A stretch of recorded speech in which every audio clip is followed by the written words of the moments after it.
Do you believe in miracles? Heck yeah, well Jim does in the back, and I do too. And today is going to be something so fascinating that I know for a fact y'all are all going to be glad y'all are here in person, but also at home on the couch, because we're talking about resurrection, which is a unbelievable topic, because I have visited with a lot of just atheists or people that are anti-resurrection, like that is a BS story. And I'm not going on a big Christian rant here. I'm talking about modern day people, just the average Joe who has died and been declared dead. Not a near-death experience, not somebody that was dead for a few seconds and the paddles came and brought them back to life. We're going to talk about some real resurrection stories that really makes you, well, we'll get into it. Let's just go discover it. Let's just think about this. This lady, we all do, most of us do ice baths here. Not everybody has jumped in the ice bath, but most everybody here has.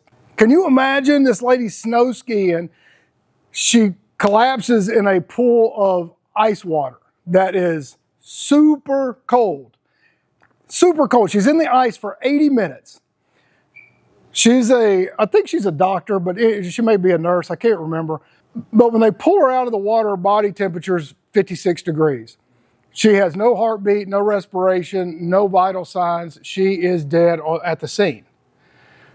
Well, she has a lot of friends at the hospital. So when they take her to the hospital, one of her doctor friends wanted to just try something. And so they did something where they take her blood out and warm it up and put it back in this thing, whatever that's called. With no explanation at all. They didn't put any paddles. There was no more CPR. There's nothing ever. They just kind of warmed up her blood some, and she popped right back up after being dead all day. It's kind of interesting, but this is the least impressive story. This is the least impressive. This lady, she suffered a heart attack. She has no pulse for 17 hours. She has been dead. Her family takes her off of life support. She has no brain activity. They're like, okay, we're saying goodbye. We got to say goodbye now to you. And with no medical intervention at all of a sudden, she springs back to life and stays alive and healthy. With no medical intervention, she's been dead for 17 hours. That's kind of strange. Seems kind of odd, right? This lady, this is a practice in Ecuador. So whenever you die, they want to bury you as soon as possible, because a lot of the native tribes in South and Central and South America, they don't want all the bombing and fluids and stuff in them. They want them to be buried naturally. So this lady's dead. She has a stroke. They go to the funeral home. They get her casket. She's dead all day. They put her in the coffin. They take her there. They're all getting ready to bury her. And all of a sudden, Grandma starts knocking on the coffin. I mean, can you imagine? Like, you're going to bury your grandma. You're totally sad. All your family's there. And all of a sudden, Grandma's like, hey, I need to get home to make y'all some lunch. I mean, can you imagine? And she ends up being fine for like years after. It's just so fascinating to me. This guy is even better. He's holding up his death certificate. This guy actually got his death certificate. He's in a car wreck. He's declared dead at the scene. He is on the autopsy table. He's on the autopsy table. The incision is about to go in him. They haven't cut him yet. They're just about to, and the dude wakes up. He just wakes up. It's like, okay. It's like, I don't feel like being cut on today. Thanks. We'll see you. And now he's alive holding up his death certificate. How about this guy? This is recent. He was in an ATV accident. He is about to have his organs harvested, to go out to everybody in need of organs. This guy, his family, all of a sudden, like they're in the room, they're talking to the doctors, they're getting ready to have his organs harvested. And all of a sudden he starts moving. His family sees him moving. And they're like, I mean, that would be kind of freaky, I think. Like if any one of y'all, because I'm pretty good friends and close to all of y'all here, if I saw y'all on the deathbed and y'all have been dead a long time, we know we're about to give you organs, you're sad, and then all of a sudden Jacob starts moving. He's like, no, I'm sorry, dude, I was just picking. I'm like, wow. Like, it's just amazing. They call it the Lazarus effect. Most of us know who Lazarus was. Jesus raised, Lazarus from the dead. But there are a lot of theories about this, and that consciousness is an energetic field that we know it to be now. Like scientifically proven, we know there is an energetic field around our bodies, and that field can leave our bodies and come back into our bodies. We've all seen somebody that's passed away. I've been in the room when a lot of people, my grandparents, a lot of people that have passed away. My mother had a near-death experience 30 years ago, and she was code blue, they're all in there, but she came right back. Thank God. But you see the life force, like something leaves and you can't explain it. It's like, what happened to that energy field? It just goes. But sometimes that energy field just doesn't want to go back. And wants to go back, but there are a lot of these. I just pulled out a few. There are hundreds of these that happen worldwide all the time. And not just near-death experience. I'm talking about people that have been dead a while. And there's just a lot of stuff. Like some physicists, they propose that there's the quantum in us all. Everything is so small, like on the tiniest level. We can go infinitely deep inside of ourselves and infinitely outside. And I don't know where we fit in the middle of that, but we fit somewhere. But we're so limited by our five senses. What we can see, what we can touch, taste, all these are five senses. But what dies? Can information die? A lot of people think that, silicone, water, a lot of things we use in our computers, like these things that store, these minerals that store all this energy, the minerals in our mind that store all our memories, those things don't die. They're fluid, like water. There are a lot of theories that water actually stores all the memory of life on this planet. There's probably some truth to that. And consciousness seems to be very non-local. If y'all don't know what that means, most of y'all have heard of the entanglement theory. Like, let's say me and Stephen here were twins. And I think Matt has twins. Those guys can think about stuff and they know what the other one's thinking. And I know there are times when everybody here has had a best friend, and that best friend thinks of you, and then you think of him instantly. Y'all call each other instantly, or there's some sort of weird synchronicity that takes place. And we know that is quantum entanglement, and that's just a fact. We know that if I move that entangled proton, Ricky's entangled proton is going to twitch exactly the same. Instantly. There's no span of time that passes. It's instant. So this brings me to Rupert Sheldrake. If you don't know him, he believes in this morphic field this theory that he's been working on, and that we can rearrange our conscious energy by our thoughts, our prayers, our love, our intention, how we interact with ourselves and others. And I believe that's very true. And how we meditate, you can do it on a really simple basis. Like, if you want to have more friendships and be a friend, but you don't do anything to be a friend. You isolate yourself, you don't contact your friends very often, you don't do those things, well, then you get what your actions are doing. Like, if you want to have those things, but you make the effort, then you are connecting, you are enhancing that energetic field. This guy is amazing to me, because if y'all have ever, especially this would be interesting to a couple of the landscapers that are here today, we've put electromagnetic test on plants. So the plants itself, kind of like an EKG or something along those lines, on plants. So when you go harvest them, like you want to go get a salad, like from our greenhouse over here, and you cut one, all of a sudden its electric charge is going through the roof. It's like it's screaming and alerting the other plants that you're getting, hey, this dude has some scissors and he's coming for us and you can't run. There's nowhere to go. Like, that is a thing. And so imagine if a little plant does that, and what happens to us when things affect us. What if Wayne is really rude one day, and then the next day he's really loving? The energy levels, it'd be a roller coaster ride. It's fascinating. And just a quick note, if you want to have really healthy plants, play beautiful music. It sounds crazy, but they do it at the best wineries in Italy and all over the world. We did experiments here in our greenhouses years ago, and we had a massive difference in production and beauty just by playing really low, good classical music, and it was phenomenal. Like, it's crazy. And this bioelectrical, like, life switch, do we have it? I think so. If y'all know anything about Joe Dispenza, I mentioned Joe last week, or maybe we did it in our podcast, I can't remember.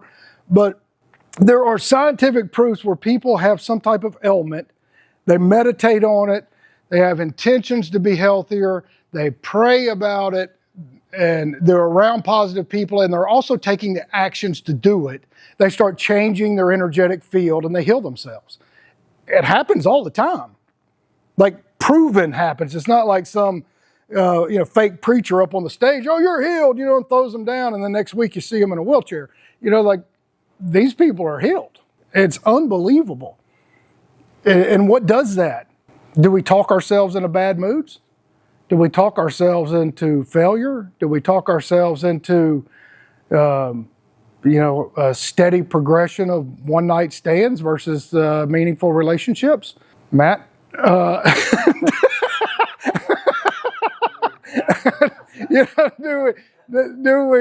we do these things or not? Like, what are we constantly doing to ourselves? And a good illustration of this is, like, people don't think there's a cosmic force. You could say, hey, these cosmic energies really affect you. And you go, oh, that's BS. And then how many times have we all heard, oh, it's a full moon tonight, everybody's going to be wild. Everybody's crazy today. Oh, I know it. I saw the full moon. And everybody feels different. It's just like how the tides move. We're made of water. We do the same thing. We are affected by these things. And how do we let it affect us? And how do we guide it? It's fascinating. I don't know. If y'all know what all this means, I would love some help. But I do believe that we are brainwashed. I think we are brainwashed to not understand the power of who and what we are.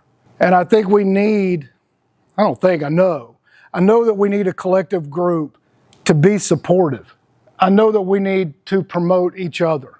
I know that I need to promote, even in the simplest things as Matt's medical supply business, Wayne's insurance business, your landscaping business, like everything. We need to support each other. Y'all's life coaching stuff.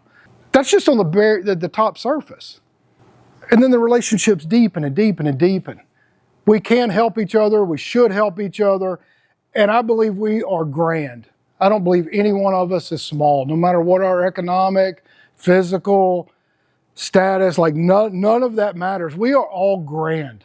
And I think we are all kind. And kind can be mistaken for weakness, as Ricky has said many times. And I think we are kind, but we don't have to be weak. We don't have to let anybody run over us. But we can be kind, and we are kind. And we can do that without being self-sabotaging, for sure. Like, we all can do that. We want to help people, but we don't want them to take everything we got. Like, I don't know, you needed some help with something, and you say, hey, I need your life savings. I'm like, well, I'm sorry. I'm going to have to use that myself. It's just the way it is. But we are grand. Now, this is really fascinating to me because this ties back into the resurrection thing. Most of us here have heard of resurrections and ancient resurrections. There's a lot. Way before modern times, there have been resurrection stories like Osiris in Egypt. He's murdered by his brother. He's reassembled. He's resurrected by Isis. Dionysus, resurrected. Adonis, resurrected. Tammuz, resurrected. Ishtar is where we get the whole Easter tradition came from, and it morphed into what we know now as Easter. All of these things, and there's so many more, all of these, it's hard to say with a straight face that when I first started learning about all of these many years ago, from Baal, Attius, Mithra, Horus, there's so many more. Like all of these are all resurrection stories. Like, that seems like BS to me. I mean, I used to think that. And then when you start hearing and learning about how people, regular Joe Blows, are being resurrected, like resurrected, like they're not alive. You're like, well, I can't just outright say any of that's BS. I just can't do it anymore with a straight face because I don't know. And I can't tell you to believe anything because I don't know. And you don't know either. Because if these people are being resurrected and they're just Joe Blow, grandma, wants to get home and cook grandkids a dinner after she's been in her coffin all day, it's kind of hard to automatically discount other people and their beliefs. Like it's quite impossible.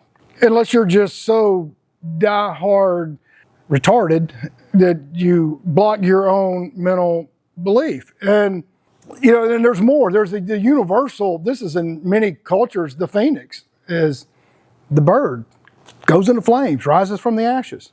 And Lazarus and Jesus. I mean, Jesus' story is exactly like all the rest of them. I mean, they're very similar. How could anybody, because I've had people do this and it's kind of annoying, is to say, oh, I can't believe you believe in that. Nobody rises from the dead. You think, well, that's not true. Go ask grandma who was in the coffin. Yeah, and I think it goes to harden and solidify the story of we don't know the power of ourselves. We don't know the power of other special people, whether they're prophets. We don't know. All we know what's in our hearts and what we believe and how we treat ourselves and other people. Like that's what we know. That's what we have control over. I know that I can be a better friend to everybody here. I know I can be a better friend to myself. I know I can connect to the infinite, God, through meditation, through prayer, through all of these things. And I don't know what the infinite is. I don't even know what infinity means. And nobody can either. The finite mind of man cannot wrap itself around it. You can't do it. It's impossible. It's just impossible. And I think the big takeaway from today is that miracles happen. I think those people that were with their grandma and the guy about to get an autopsy and the guy's declared dead at a car wreck, like those are miracles. Imagine being in that family member. Imagine if me and Matt as kids, God, we did so much crazy crap on motorcycles. I mean, just crazy. If Matt's all of a sudden dead and I'm upset as a kid and Matt comes back to life, that's going to affect me for the rest of my life. Imagine how that affects all these other people. So miracles happen. Our energy field creates healing or destruction by our words, what we tell ourselves. If we tell ourselves it's bad, it's bad. If we tell ourselves it's good, it's good. If we hold on to negative energy, we're doing it to ourselves. It's just what we do. If we treat ourselves badly, well, guess what? Our bodies are going to be bad. Our attitudes are going to be bad. If we dwell too much, oh, this business deal didn't work, this customer's not paying, this thing's not working out. Well, if that's the only thing we're focusing on, we're going to get a lot more of that. And that is a fact. We are all connected. We're all connected to this energetic field. Every time I meditate with whoever's here, I always feel better. I feel very close to not only the people that are here, but to nature itself and to the infinite. And I don't know of any other way to elevate our spirits by having that connection and helping elevate each other. Like it's very important, especially whenever we're negative. Like I'm no exception. Jill will tell you, sometimes I have no problem being an asshole to somebody. Like it's pretty easy sometimes. And I'm sure you don't have that problem. No, and it's pretty easy. Just ask Noah, I mean, and ask Ricky, it's okay. That's why we have self-awareness and self-understanding, and we realize miracles can happen. I can change who I am every day and how I act and how I perceive things. And so can you. So can everybody. And we do it. And that's it. And if this resonates with y'all at home, we are here every single Sunday at 1:15. And today we're going to do some breath work and meditation for whoever here wants to join us. Thank y'all for joining, and come out in person, get off the couch.